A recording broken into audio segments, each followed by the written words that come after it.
atas nama seluruh anggota dan pimpinan DPR RI, kami meminta maaf apabila belum sepenuhnya dapat menjalankan tugas kami sebagai wakil rakyat. DPR RI akan terus berbenah dalam mendengar aspirasi rakyat. Menjadi komitmen kami untuk terus membuka ruang komunikasi yang sehat dalam bergotong royong dalam membangun bangsa dan negara. Saya dengar pidato Mbak Puan Maharani, Ketua DPR, yang menyampaikan duka cita atas wafatnya seorang driver ojek online, korban saat demonstrasi. Lalu di ujung pidato beliau minta maaf kepada rakyat. Pertanyaannya, kenapa baru sekarang minta maaf? Kenapa harus menunggu ada korban jiwa dulu? Apakah DPR baru sadar bahwa mereka belum sepenuhnya menjalankan tugas sebagai wakil rakyat setelah ada darah yang tumpah? Kalau ini benar permintaan maaf tulus, harus kita apresiasi.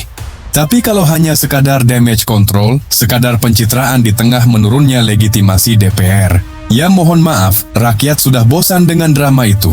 Data menunjukkan anggaran DPR tiap tahun triliunan rupiah. Gaji, tunjangan, perjalanan dinas, semua ditanggung rakyat.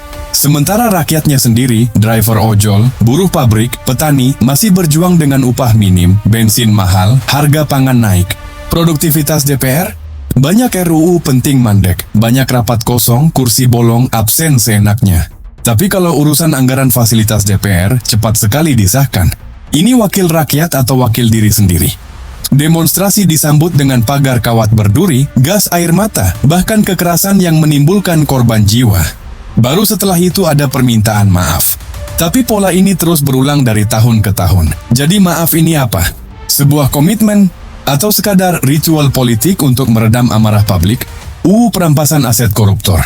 Sudah berapa lama rakyat teriak-teriak minta UU perampasan aset koruptor disahkan? Sudah belasan tahun wacana ini digoreng, bolak-balik masuk prolegnas, bolak-balik ditunda.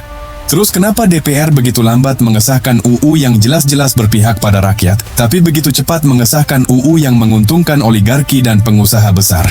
Kalau DPR serius berbenah, buktinya sederhana. Sahkan UU perampasan aset koruptor. Karena apa? Korupsi itu penyakit kronis bangsa ini. Kita sudah rugi ribuan triliun. Tapi anehnya, UU yang jelas bisa bikin gentar para maling uang negara ini selalu dipinggirkan, diperlambat, ditunda dengan 1000 alasan. Kalau DPR bilang mau berbenah mendengar aspirasi rakyat, saya kasih tes mudah. Berani atau tidak mengesahkan UU perampasan aset koruptor? Kalau berani, rakyat akan percaya. Kalau tidak, ya jelas. Maaf kalian hanyalah sandiwara politik. Permintaan maaf tanpa koreksi sistem hanyalah kosmetik politik. Seperti bedak yang menutupi jerawat, tapi jerawatnya tetap ada. DPR bilang akan berbenah, akan membuka ruang komunikasi yang sehat. Kita skeptis. Kenapa? Karena ruang komunikasi sehat tidak lahir dari gedung megah ber-AC dengan protokol ketat. Ruang komunikasi sehat itu lahir ketika wakil rakyat benar-benar turun ke lapangan, nongkrong sama rakyat kecil, dengar aspirasi langsung tanpa sekat, tanpa kamera, tanpa pencitraan. Kalau masih ada jarak sejauh langit dan bumi antara rakyat dengan wakilnya, maka kata-kata minta maaf tidak akan punya makna. Survei demi survei menunjukkan DPR adalah salah satu lembaga negara dengan tingkat kepercayaan publik paling rendah. Itu fakta.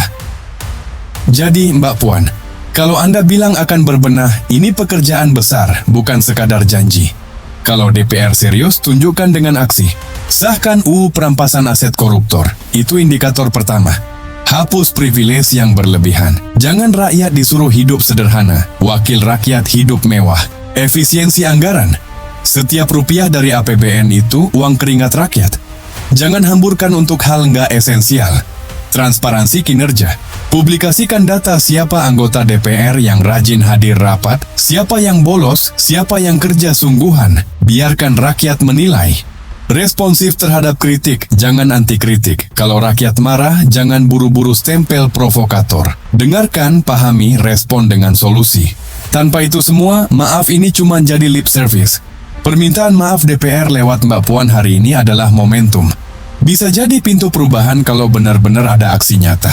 Tapi kalau tidak ada perubahan, kalau semua kembali ke pola lama, maka maaf ini hanyalah teater politik. Sebuah drama untuk menenangkan rakyat, bukan untuk memperbaiki negeri. Dan sekali lagi, rakyat tidak bodoh. Mereka tahu Kalau DPR serius, buktinya cuma satu. Sahkan UU perampasan aset koruptor sekarang juga. Kalau tidak, permintaan maafmu hanyalah suara kosong di ruang hampa. Jadi Mbak Puan DPR yang terhormat, jangan hanya pinter ngomong. Ojo mung pinter ngapusi, embok ya beneran kerja. Karena rakyat tidak butuh pidato. Rakyat butuh bukti.